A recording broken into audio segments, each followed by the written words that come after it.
Magandang araw po sa inyong lahat.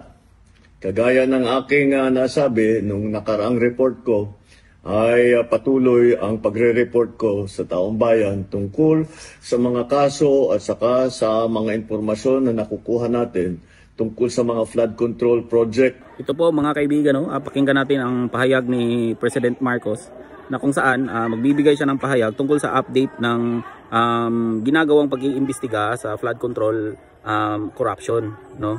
Magbibigay siya ng update, no, sa kung ano ba talaga ang nangyayari ngayon at kung saan na sila at sino yung mga kakasuhan kung meron man. Magandang araw po sa inyong lahat.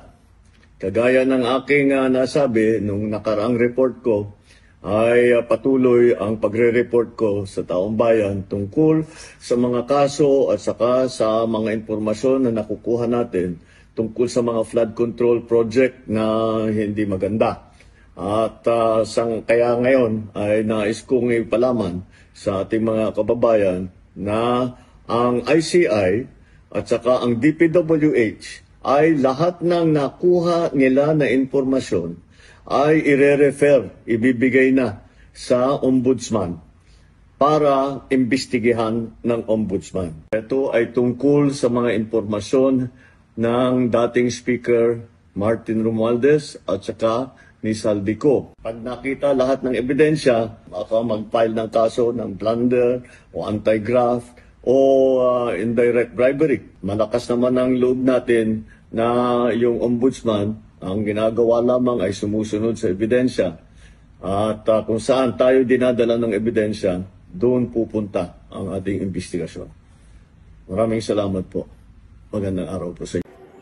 Mr. President naman, no, sinabi mo kung saan ituturo yung saan ituturo ng investigasyon, doon kayo. Nakaturo sa iyo 'Di ba? Nakaturo na sa iyo ng investigasyon, niliko mo No? Niliko mo Tulad na lang yung kay Gutesa.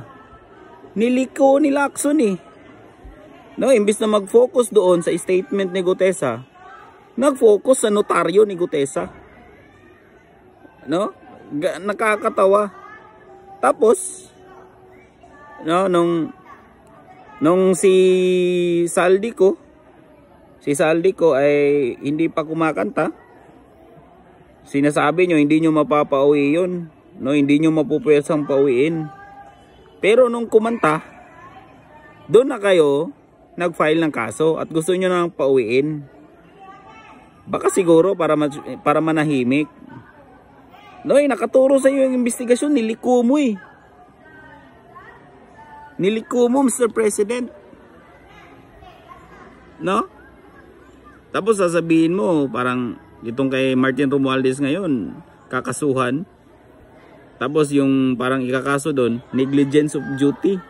Siyempre, ikakaso mo doon, yung pinakamagaan na kaso. No, pinakamagaan na kaso. Kasi, pag yan ay naipit din, ikakanta ka din yan kahit pinsan mo yan. Kinanaka nga ng kapatid mo di ba? Na nagsashabu ka, ay hindi pala shabu yun. Cocaine at marijuana daw. No, sana maging totoo ka naman, Mr. President. No, kasi lumulubog na tayo Yung barko natin, palubog na. Yung ekonomiya natin, kung hindi lang dahil sa mga OFW at itong mga BPO, lubog na tayo, Mr. President. Parang hindi ka worry kasi nga, yung bangkang sinasakyan mo, ginto.